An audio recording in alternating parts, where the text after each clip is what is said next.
मेरा ये मानना है कि बीजेपी एक गुंडों की पार्टी है, अनपढ़ गुंडों की पार्टी है, वो सिर्फ गुंडागर्दी करती है। आज राघव चड्ढा ने बीजेपी ज्वाइन करके सबके डाउट्स क्लियर कर दिए कि वो आम आदमी पार्टी छोड़ चुके हैं।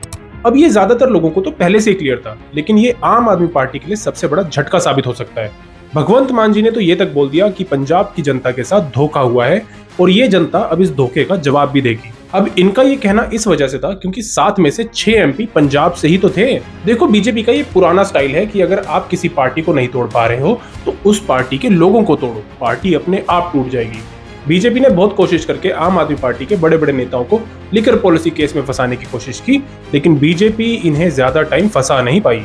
फिर भी बीजेपी का 100% फायदा हुआ। जैसे कि पूरे केस की वजह से आम आदमी पार्टी के नेताओं का इतना नाम खराब हुआ कि वो दिल्ली के इलेक्शंस हार गए और अब पंजाब इलेक्शंस में भी बीजेपी ने आम आदमी पार्टी को गिराने की पूरी तैयारी कर रखी है। जैसे कुछ दिन पहले ही पंजाब के राज्यसभा मेंबर अशोक मित्तल के घर, बिजनेसेस और अदर प्रॉपर्टीज पर रेड करके उनके ऊपर दबाव बनाया गया और आज इन्होंने भी राघव चड्ढा और बाकी 5 मेंबर्स के साथ बीजेपी ज्वाइन कर ली है। अब इन 7 मेंबर्स ने एक साथ ही क्यों बीजेपी ज्वाइन की, इसके पीछे की पूरी मैथ्स मैं आपको समझाता हूँ। सबसे पहले तो आपको ये पता होना चाहिए कि किसी पार्टी से चुने हुए रिप्रेजेंटेटिव को अगर एमपी बनाया है और वो बाद में कोई दूसरी पार्टी ज्वाइन कर ले तो इसको एंटी डिफेक्शन लॉ यानी दल बदल कानून के तहत डिस्क्वालीफाई कर दिया जाएगा। लेकिन इसमें एक्सेप्शंस भी हैं कि अगर वो 2/3 मेजोरिटी यानी 2/3 मेजोरिटी के साथ ये पार्टी छोड़ते हैं तो इसे मर्जर कहा जाएगा।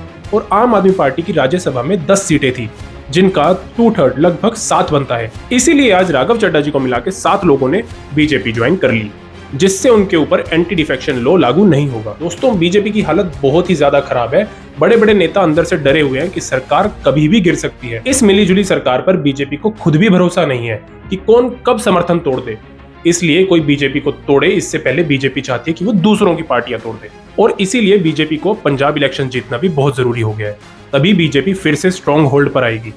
देखो दोस्तों, आज के इस मर्जर पर मेरा बस इतना कहना है कि नेता से बड़ी होती है उसकी पार्टी, क्योंकि पार्टी मूल और सिद्धांतों पे बनती है और हर पार्टी का एक एजेंडा होता है। और जब आप किसी दूसरी पार्टी के खिलाफ खड़े होते हो तो आप उस पार्टी की विचारधारा के भी खिलाफ होते हो।